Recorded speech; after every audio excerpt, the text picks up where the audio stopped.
Hi everyone, thanks for joining us for today's meetup. On today's agenda, Allison will be providing us an overview of the new ArcGIS Online Crowdsourcing applications. And just a reminder, we'll be recording and posting this recording on meetups.com shortly after the presentation. During the meetup, if you'd like to make any comments at all with other participants, please use the chat window. If you'd like to submit a question to the team to answer, just please submit them through the Q&A window. And with that said, I'll go ahead and pass it over to Allison. Hi everyone, can you hear me, Heather? Yep, we can hear you. Okay, good. Hi everyone. So thanks for joining us today to learn about the two new crowdsourcing apps that we've added to the suite of application templates that are available as part of ArcGIS Online and ArcGIS Portal. So as Heather said, I'm Allison Muse, and I work on the Government Solutions team here at Esri. So the goal of our team is to build apps and to design workflows that help local and state governments leverage the ArcGIS platform for collecting, building, analyzing, and sharing their data. Historically, our team has been focused on desktop workflows and on-premises configurable apps that leverage ArcGIS server services, but lately we've been looking more and more to ArcGIS Online and ArcGIS Portal and the hosted configurable app templates that are delivered as part of those pieces of the entire ArcGIS platform. So these configurable app templates consume web maps and other content that's hosted or at least referenced in ArcGIS Online and Portal. And because of this, these apps can be configured and deployed completely within ArcGIS Online or Portal, so no local server infrastructure is required. Today I'm going to be talking about two of the newest additions to the configurable app template gallery, Crowdsource Reporter and Crowdsource Manager. So these are a set of configurable web app templates that are designed to help with the collection and management of crowdsourced data. Reporter is a responsive, configurable gallery application template that allows you to submit problems or observations. They can submit new reports using the app. Users can also review existing reports that have been submitted and even comment or vote on those reports and observations that have been submitted by other users. Manager is the companion application, and it's for reviewing and updating the reports that have been submitted through Reporter. So just to give you an idea of why you might want to implement these applications, some use cases for them. So one would be a municipal hotline for collecting non-emergency citizen complaints, things like reporting potholes or damaged streetlights and graffiti. Using Reporter, citizens could review the existing problems that have been reported by others. They could report a new problem if their pothole hasn't been reported yet. And they can even comment on existing problems that have others submitted. Citizens could also use this application by signing in using their social media credentials, which would allow them to track the status of any reports or observations that they've submitted. Using Manager, Public Works Operations Managers could review all of those problems and observations that have been submitted by the public. And using the application, they could identify detailed information, update the status of those reports so that the public could be aware of what work is going on, and even assign responsibility to other departments. Another use case for this suite of applications would be, for example, a State Department of Environment that's been charged with inventorying endangered species throughout the state. And maybe they would like to enlist nature groups or environmentalists to help out with that inventory. So using Reporter, the nature groups or environmentalists could report endangered species sightings and even comment on existing sightings, maybe to confirm that they also saw that bird or that animal. Using Manager, the conservation officers back in the office can review those observations that have been submitted in the field, look for clusters of species activity, assign field staff to verify sightings, and generally keep tabs on what's being reported. So both of these apps are currently part of the early adopter templates group in ArcGIS Online, and we're planning to release them into the full Esri default gallery in the July update of ArcGIS Online. So even though they're in early adopter status right now, I want to let you know that everyone with an ArcGIS Online account can access and use those apps now. It's just a little more work to get them than what is needed to use the fully released templates, and I'll walk you through that process later in the presentation. If you do stand up the early adopter version now, you will automatically be updated to the fully released version in July. So if what I show you today is something you're interested in, you don't need to wait to take advantage of these apps. You'll get improvements and a new UI later on in July. So let's go take a look at these apps, and we'll start with Reporter. So this is the Crowdsource Reporter application as is currently available through ArcGIS Online. It was really designed with smartphones in mind. So if I shrink my browser down, you can see that it will shrink down quite well. It skins itself for desktops and tablets as well. I have the option to enter the app anonymously as a guest or as sign in with my ArcGIS Online credentials. There's also the ability to configure the application to allow sign-in using Facebook, Twitter, and Google Plus accounts. So for now, I'm going to go in as a guest. And since I'm presenting on a desktop, I am going to go back out to desktop mode. But I do invite all of you to come and explore this in smartphone mode. That's really where the app shines. So we'll go back out to desktop mode for now. So once I'm in the app, let's say I've come in here to submit a bird observation. That's why I've accessed this reporter application off of my city's website or the state website. So I'm going to come in here and I can click on bird observations and see a map of what observations have been submitted in my community, and I can also see a list of all of those features. Bird observations, well actually let me back up here for a moment. So from a technical viewpoint, what we're looking at right now, this application has been configured to read the contents of a group in my ArcGIS Online organization. So what I'm seeing over here on the left is a list of web maps that have been shared with that group, and each of these contains one or more editable layers. And this list is being driven completely off the contents of that group. So the thumbnail that I'm seeing here is the thumbnail for that web map, and I can click these three dots to see some more information about that web map. And these are coming from the item details of that map. And this is configurable. You can choose to show the owner, the description, whatever fields you would like from that item details panel. The bird observations has a single editable layer in it, which is why when I clicked it, the data loaded. But this report utility problems map down here has several editable layers in it. So when I click it, it expands to show me a list of those editable layers.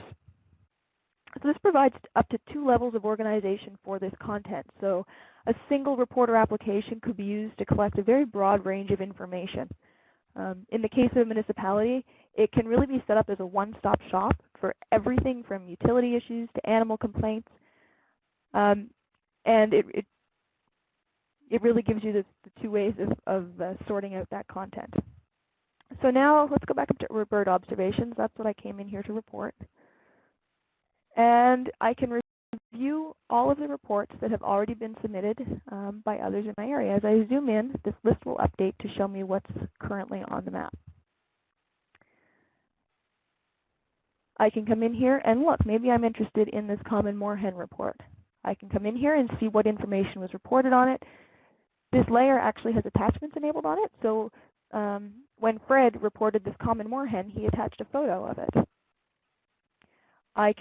Maybe I saw this moorhen when I was out walking in the park the other day. I can upvote it and say I saw it too. And I can submit a comment that says, I saw this bird as well. And I can add that and it'll build a list of, build a thread of all of the comments that have been submitted on that feature. Close the comments form. Now, let's say that while I was out in this park and I saw the common moorhen, I also saw something else. So I'm going to submit a new report. I can come in here and choose, maybe I saw a little blue heron. Pretty bird eating fish. For the details, you'll notice that it's requiring me to put my name in, and that's because this field in the data doesn't accept null values. You can force people to provide you with information by using that attribute in the data, and I'll talk a little bit more about how you set that up later. I don't have to provide my phone or my email, so I'm not going to. It's defaulted to today's date. I wasn't able to get a picture of him, so I'm not going to add an attachment. But I am going to come over here to the map and drop a point down where I saw him. I could also search for the address if I had seen him on somebody's lawn or knew exactly where it was. And this search can be configured. It doesn't really make sense for bird observations, but you can configure this search to use USNG grids and lat long values as well. So there, I've dropped my point on the map, and I'll click Report It, and that's submitted my new report. We come back over to the list. You can see that my little blue heron is at the top. So now that I've submitted this report, let's go take a look at the Companion Manager application and how my new report might be reviewed and processed. This is Manager. I'm just going to refresh it. I believe this is pointing at the same underlying data, so we should see my little blue heron pop up at the top of the list. Manager would be typically an internal-facing application, so it requires me to log in with my credentials.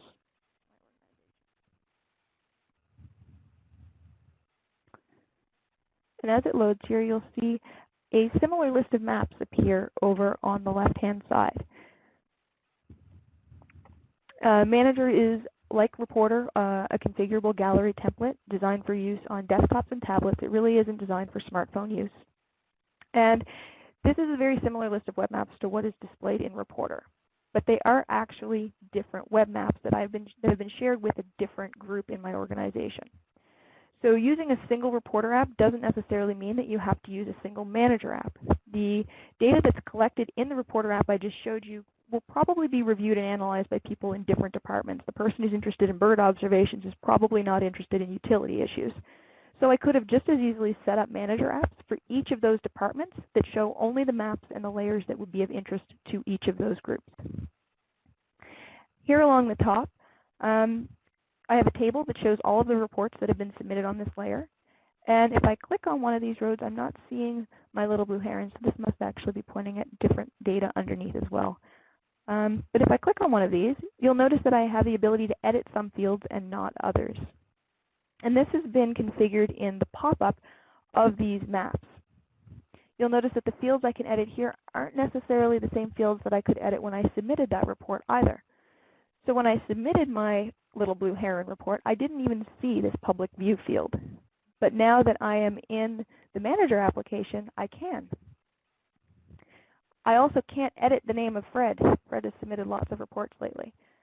I can't change the name of the person who set that report because this field has not been set as editable in this map for the Manager. So it gives you a way of only exposing certain fields as display and certain fields as editable depending on if the map is targeting a public user out in the field who's submitting the report or somebody who's managing the data in the back end. So just some ways you could use that. For example, I have a public view field here. I changed it from no to yes. In Reporter, the companion map for this is pointing at the same data layer, and it has a filter on it that only shows features that have public view set to yes. If I change it to no, that feature will disappear off of that map. So you can use that as a way of moderating data as it comes in, or a spam filter to remove things after the fact. Other fields in here that I can edit in Manager that I've set as editable in Manager include things like the status. So by default, all features that are created in this layer get a status of submitted. And I can come in here and maybe I see several of the same bird have been reported in the same area, so I can come in here and say that this one has been field validated, and we know that indeed it is what was reported here? A Berwick's wren. Those are just different ways you could use Manager to assess the data as it comes in. There's some settings that you can set for what the application looks like. You can view only the map, view only the list, or this default split view. And if you would like to work with only a selection of your features, you have a way of showing only what's been selected or zooming to a series of selected features on the map. I'm going to clear everything that's selected right now. And maybe reading this data in a horizontally scrolling table is a little bit difficult. Maybe you've got a lot of fields. So if you want to look at that in more of a report format, you can select a row, and there's a View Details button down here on the map that will toggle that map view to a vertical list of all of the features. And this will also show any comments that have been submitted on that feature and any attachments that are related to it.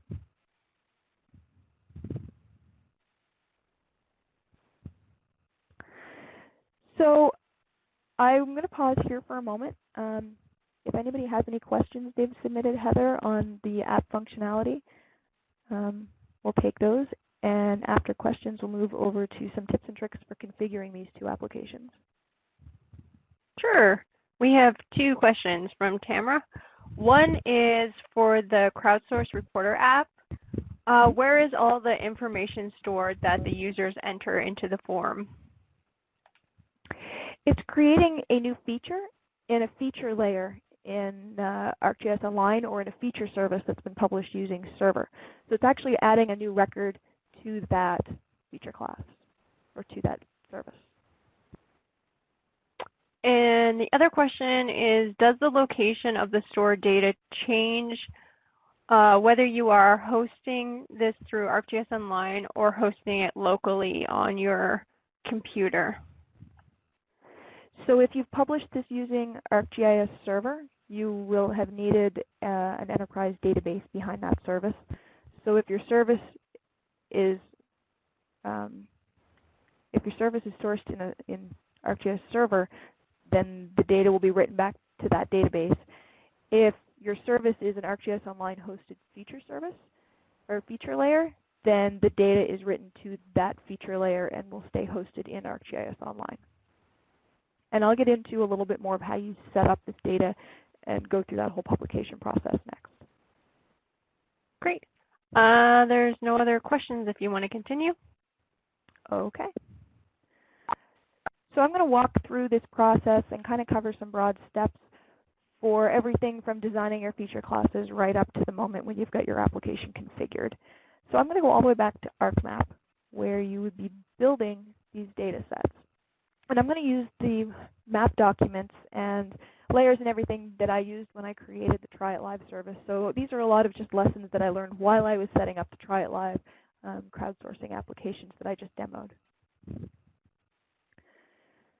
So the final configuration of these applications in ArcGIS Online and Portal is actually very simple. There's not a whole lot of options available, but because most of that app functionality is being hidden or exposed or configured based on the structure and the content of the services and the web maps. So that's where the bulk of the work in setting up these applications is.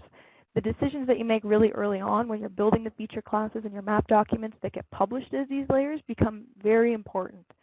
So here are some things that you should probably consider when you're building your data set that I did learn while I was setting up the Try It Live applications. So here I have the MXD that I used to publish that bird observations map that we were looking at earlier. You can see here I have one feature service, and I also have a comments table that's related to it, and I'll come back to that in a moment. For now, let's look at the structure of this bird observations feature class. We'll come in and look at the fields. So when you're building feature classes, there's several things you need to keep in mind. Your reporter maps and your manager maps are going to be sourced by the same underlying layers.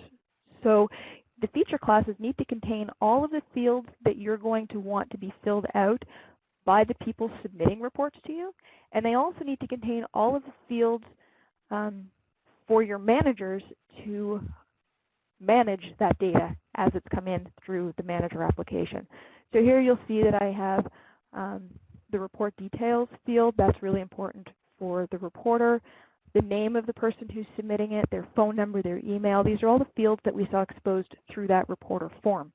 You'll also notice that I have things like status and public view, which are the fields that we saw in Manager. All of those exist in the same feature class. If you want to allow your users to vote for reports, like I upvoted that moorhen that I saw, you'll need a numeric field. It doesn't matter if it's a short integer, long integer, double float, just a numeric field for keeping track of how many votes have been submitted for each of the features. It's optional. As long as the name, it's an optional field. You don't need to allow people to vote on the reports that have come in. But if you do want that functionality, it doesn't matter what you call the field. It just matters that you use the same name for all of the layers that you want to allow voting. So if you have 5 layers that are going to be exposed to your reporter application and you want voting on all of them, you need to make sure that in the data there's a number of votes field named something, and that something is the same across all of those data sets. And that pattern will be a common theme through the next several fields that I'm going to talk about. So something else is if you want people to be able to sign in using social media credentials, you're going to need a field in your data for storing who submitted which reports. So in this case, I've called it user ID with an alias of username. This should probably be a fairly large text field. It needs to be a text field. It should probably be fairly large. The information that will get stored in most cases will be their email address, but some social media platforms you don't need an email address for, so we're storing the GUID associated with that account instead. And what this allows citizens to do, or the end users of the application to do, is review all of the reports that they've submitted. So basically all we're doing there is running a query on everything that's been submitted by the person who's currently signed into the application and displaying those. So we need a field in which to store their credentials. If you want your users to be able to submit files with their reports, you'll need to enable attachments on the feature class as well. Again, not required. It's something that you may want on some layers, but not on others. But you will need to remember to do that if you do want attachments. Attachments can be almost any file type, anything that's supported by the rest of the ArcGIS platform. Certainly all image types, document types, zip files, things like that can all be attached. Comments are a little more complicated. I mentioned that we have this comments table here. If you want to do comments, you'll need either a standard or advanced desktop license, because you'll need to set up a geodatabase relationship between a table and your feature class. But that process is fairly straightforward. It just needs to be a one-to-many relationship so that many comments can be submitted for each of the reports. And if we look at the structure of this comments table, what fields are in it, it's pretty straightforward. You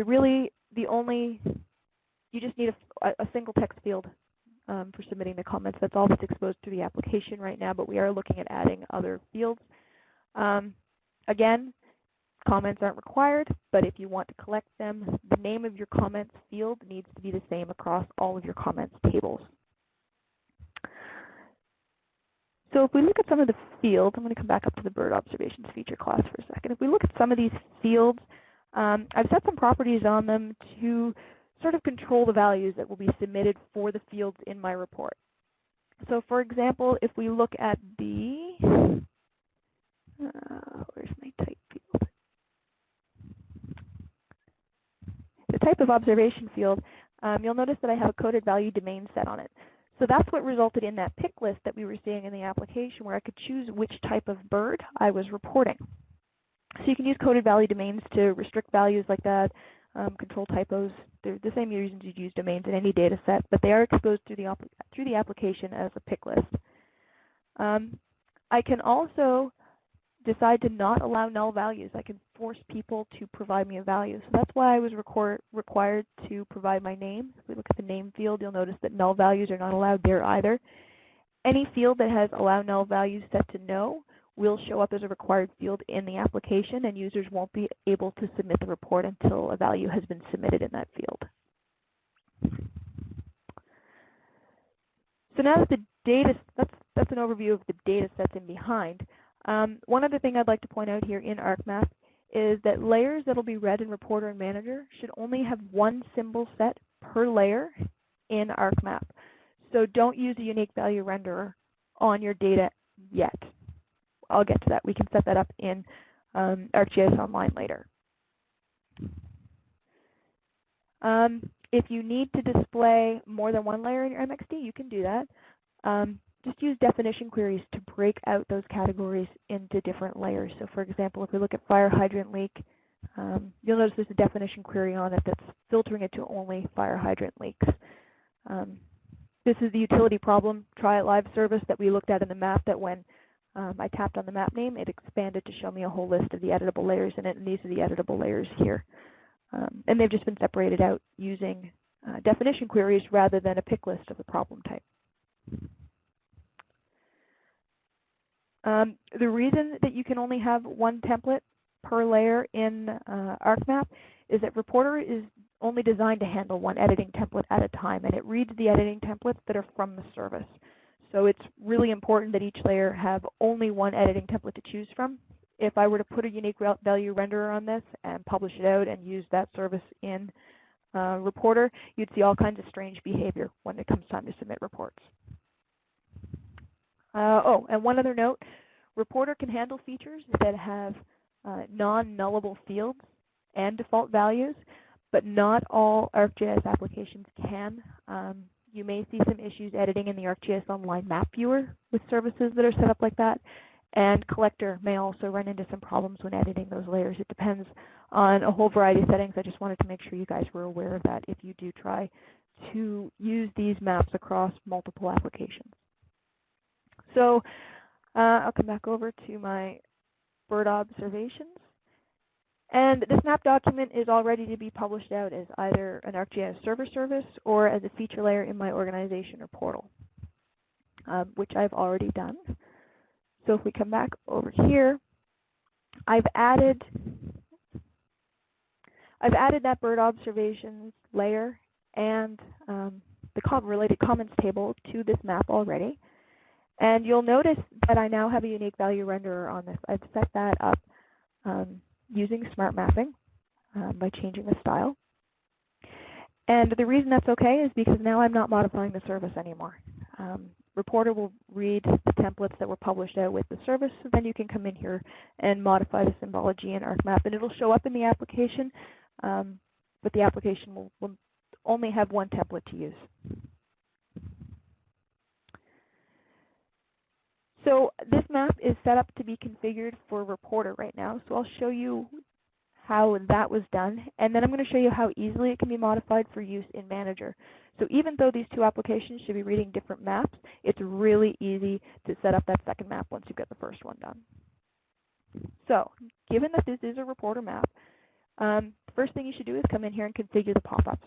It's really important. The pop-ups are what power both the information that's displayed about a report that's been submitted, and they power that form that users fill out when they're submitting a new report on the layer. So here I've set my pop-up title.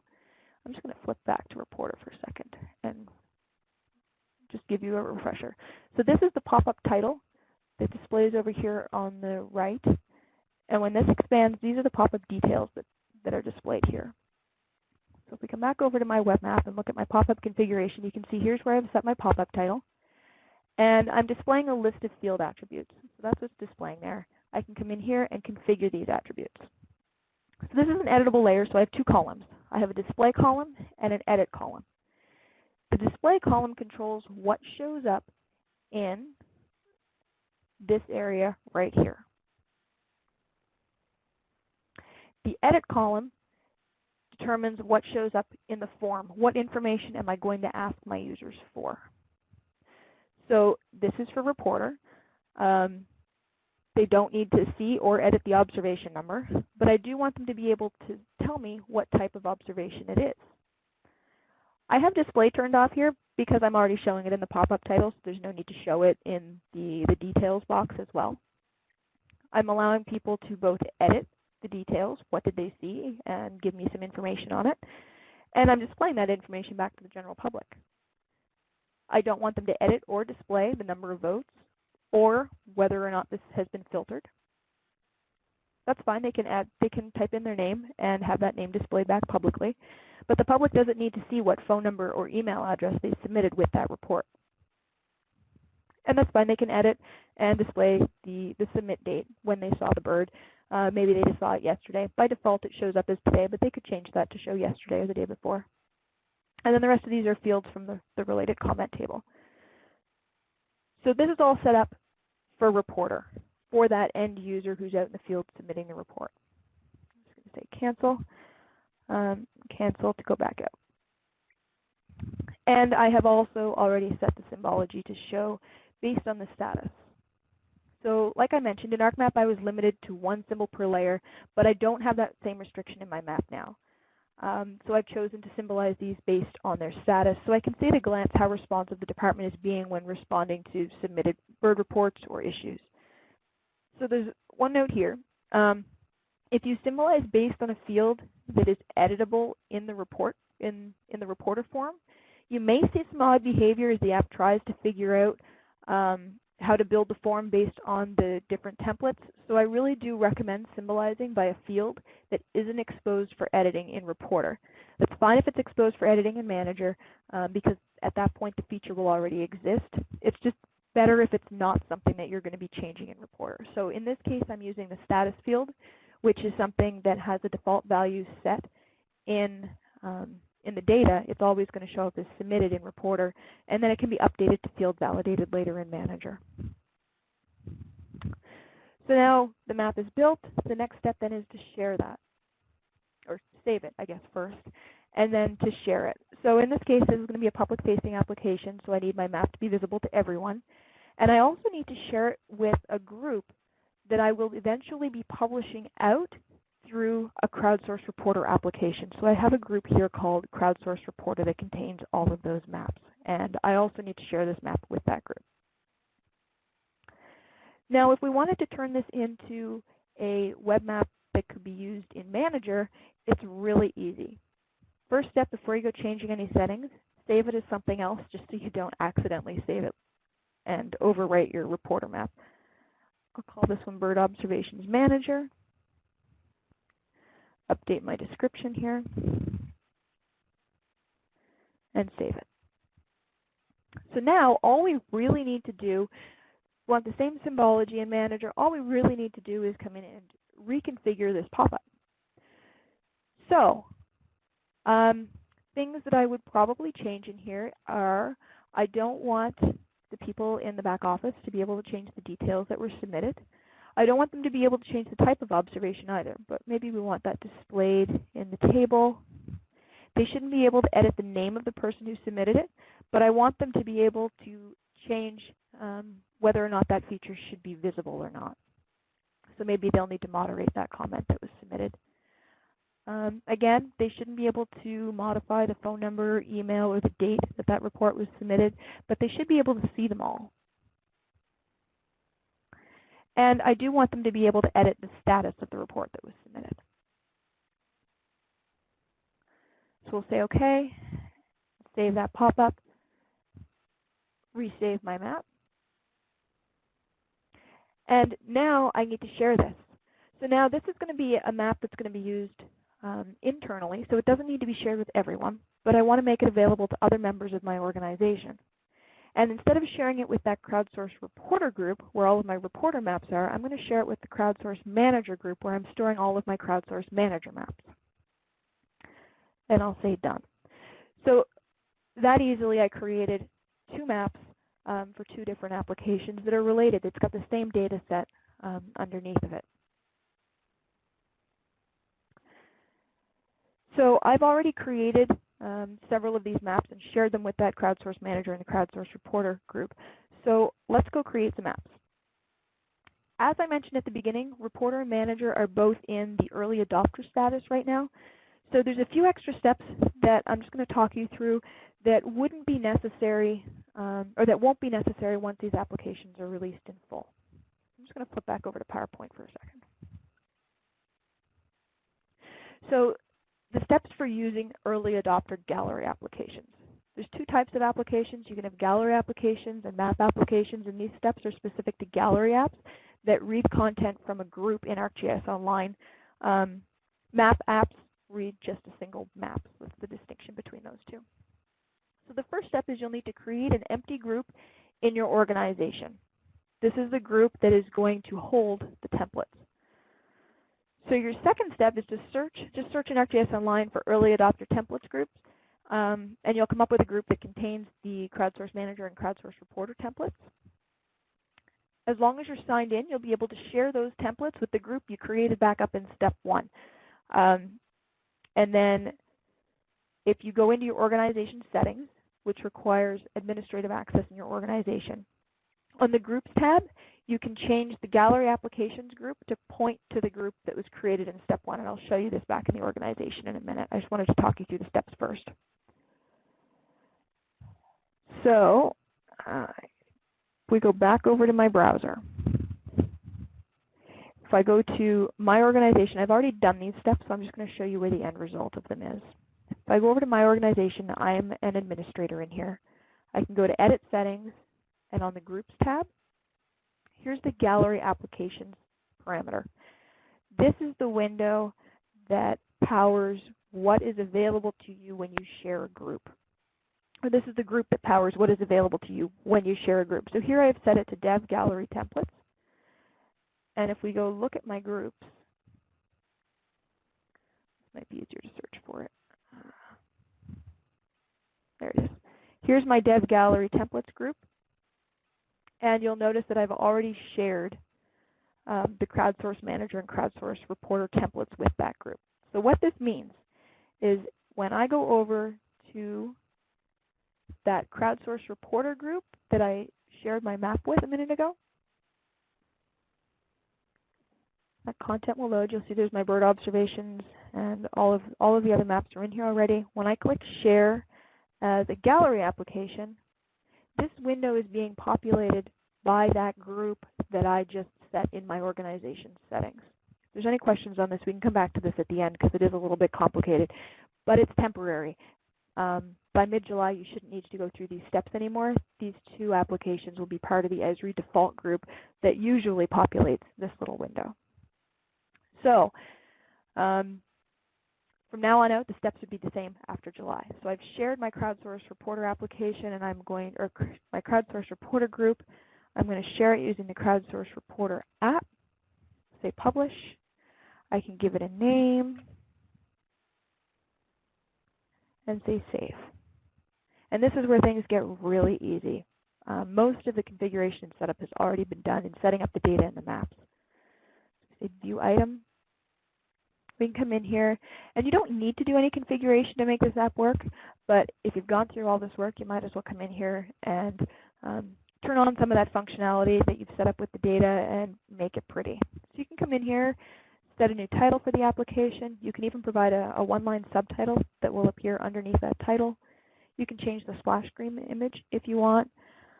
If you want to allow people to sign in using social media, you can come in here and turn on Twitter, Facebook, Google+. Facebook and Google+ require a little bit of additional configuration to associate this app with those platforms, but we have all of those steps written out in the help documentation that I'll show you later. You can change the application icon, the message that's displayed, and here's where you set the field that you want. If you're using social media, the field that you want that user ID to be written to, the field you want your number of votes stored in, and the field you want your comments stored in. So you'll see we're only setting these things once, which is why it's important that if you want to use those functionality, that you use the same field name across all of your data sets. And there's some other options in here as well. This is where you choose which aspects of the map item details you'd like to have displayed, and if you want to enable any additional search settings. So let's say Save. And that's it. That's the Crowdsource Reporter application is configured. The configuration panel experience is really simple.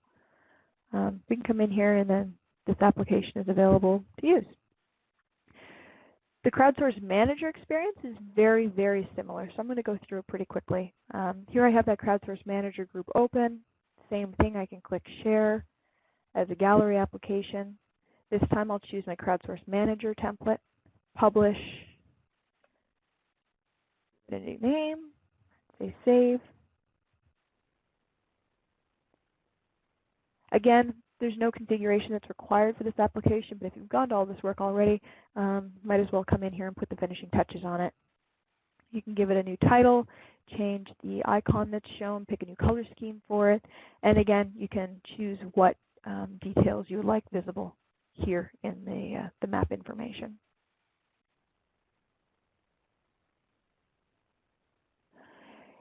And that's the Crowdsource Manager application. So I've shown a lot of content here today. I'm just going to flip back to PowerPoint here for a moment and kind of summarize the key points from the presentation, and then I'm going to show you where you can go and find a lot of these workflows all written out for you in our help. So, key takeaways. Set up your data sets to include fields for both reporting and managing the data. You want reporter and manager to be powered off of the same data sets. Make use of things like domains and required fields and default values to increase the quality of the reports you're getting from people in the field. I don't know about you guys, but on most touch devices I have really fat thumbs and don't quite type in usually what I mean to type. So using things like domains to provide pick lists is a great way of making sure that the information you're getting makes sense in some cases.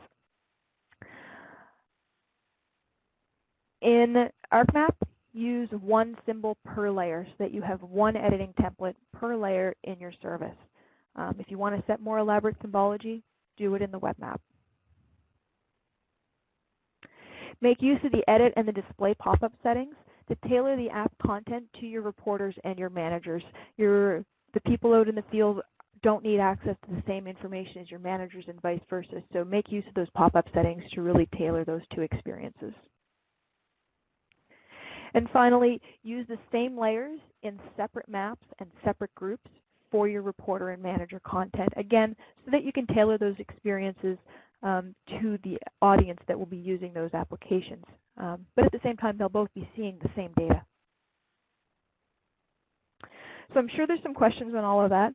But before we go to questions, I just want to wind up the presentation with some resources and some notes on what else is coming down the pipe with regards to crowdsourcing in ArcGIS Online. So Crowdsource Reporter and Manager are both documented on our solutions site. If I come back over to the browser, solutions.arcgis.com, scroll down to the bottom and find local government or state government. Documentation link is at the top of the page, and over here on the right-hand side we have a link to all of our help for the configurable app templates. And here's here's Reporter and Manager. We go into Reporter, under Get Started, you'll find a lot of the content that I've presented here today, and even some more. So maybe you really like the idea of the Crowdsource Reporter application, but you don't want to use it hosted in ArcGIS Online. You'd rather download it. Maybe you want to customize it. And then stand it up on your own web server. We have all of the help for that here as well. And here's a link to setting up the social media sign-ins for Facebook and Google+ that I mentioned. And there's other topics here that walk through most of the content that I presented earlier. So if you run into any problems while you're using these apps, even while they're still in early adopter status, they're fully supported by Esri Support Services. You can call in and get help setting those up. If while you're setting them up you've got some feedback, you'd like to let us know something you really want to see in the app, something you really hate about the app, please do let us know. You can use GeoNet, the Ideas site, or if you use GitHub, you can comment on or submit an issue through the GitHub repositories for these apps. They've been out in early adopter status now for a few months, and we've been collecting feedback on them. And if you look at these apps after the July release, you may not recognize them. We've implemented a ton of changes that came from that feedback that we received. And I actually have a demo version of the new Reporter running on my machine right now.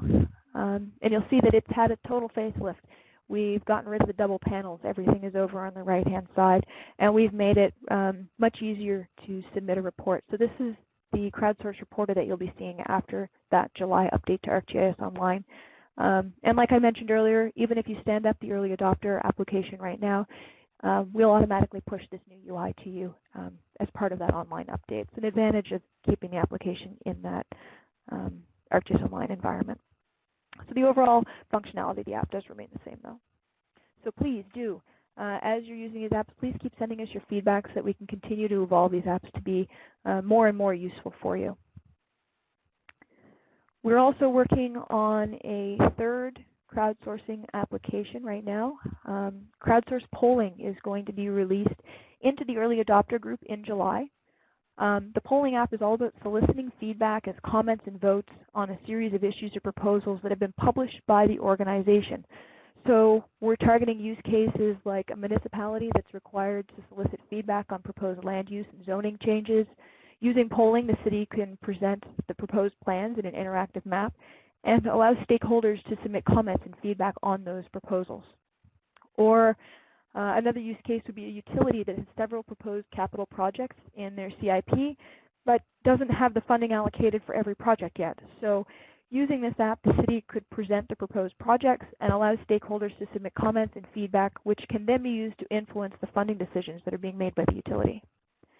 So like Reporter, polling will allow users to review the details of each proposal, including attaching supporting documents, checking out feedback that's been submitted by others, and providing their own thoughts, of course, using votes and or comments. And the configuration experience for polling will be very similar to Reporter, with the exception that polling presents a single map, whereas Reporter submits a whole group of maps, or presents a whole group of maps.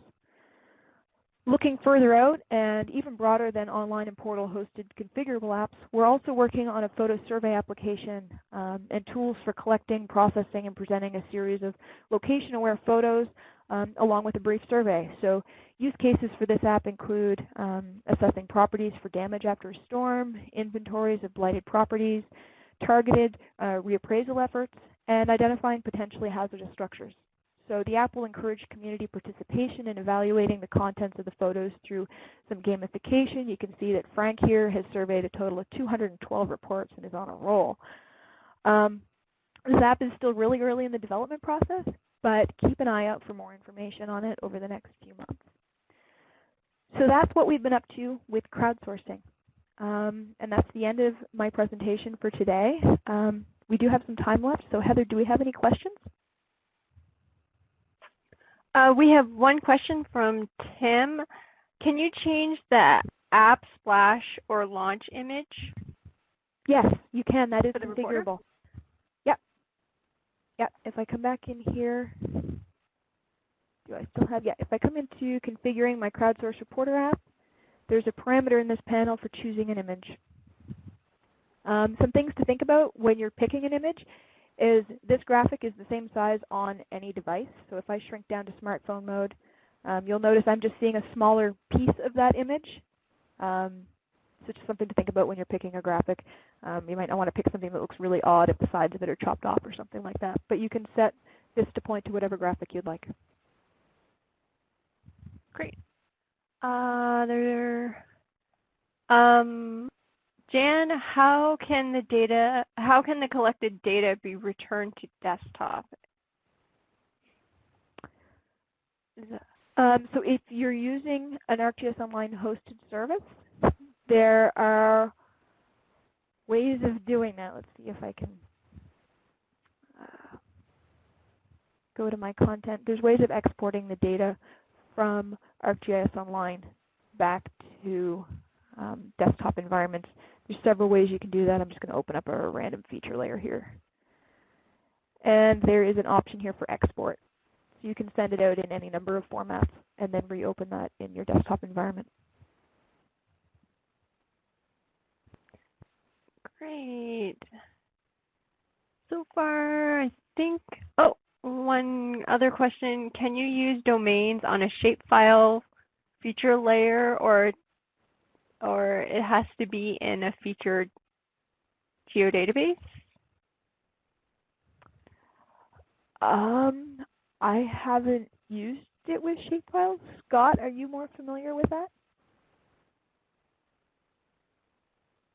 Oh, Shuba is saying it must be a feature service.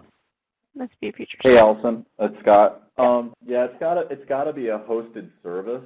So you can't drag you have to actually physically create the feature service. You can't just drag a shapefile into the map and expect that to Right, work. because it has to be editable. Right, and those are just graphics you drag into the map when you do that, and they're just working in the graphics layer. They're not an actual feature service, correct? Okay. Cool. If there's any more questions, feel free to submit them. And then one thing that Scott had mentioned in the chat window above is that the application supports the point, line, and polygon features, which... Oh, yeah, good point. I didn't mention that, but I should have. Everything I showed was points, but it works really well with lines and polygons as well, even on touch devices. Well, if there... Jason asks, is there a Python script that can extract the attachments, photos, and apply a unique ID to them? I think that's... Not as part of this application, but I'm sure you could probably write one that did.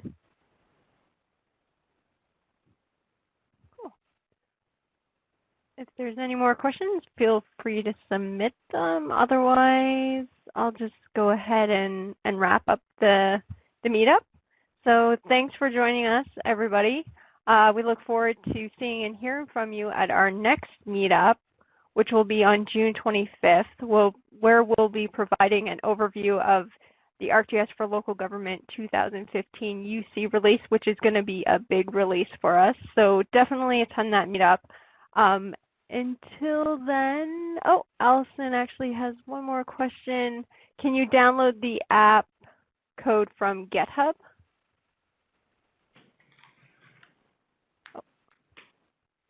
Heather, that's me replying to somebody from above. Oh, sorry.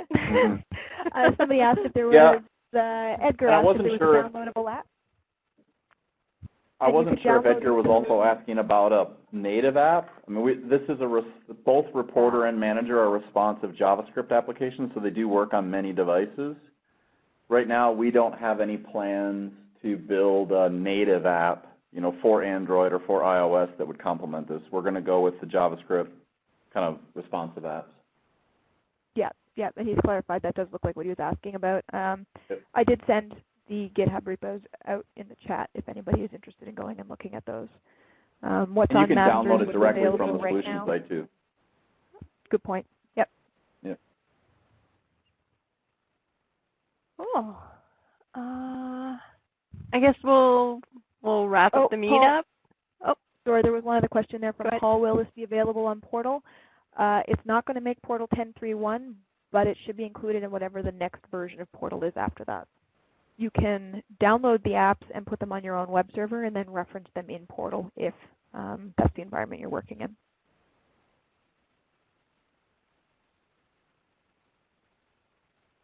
Great. Any more questions?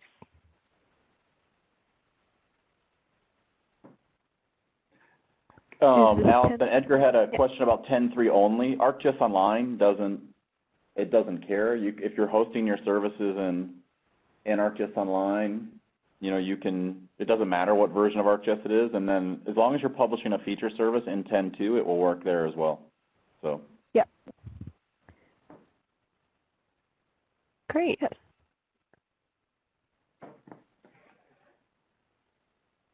Cool.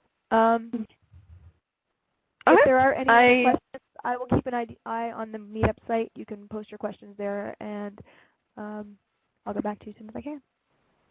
Cool. Thanks, everyone. Thank you. Have a great afternoon, everybody. Bye.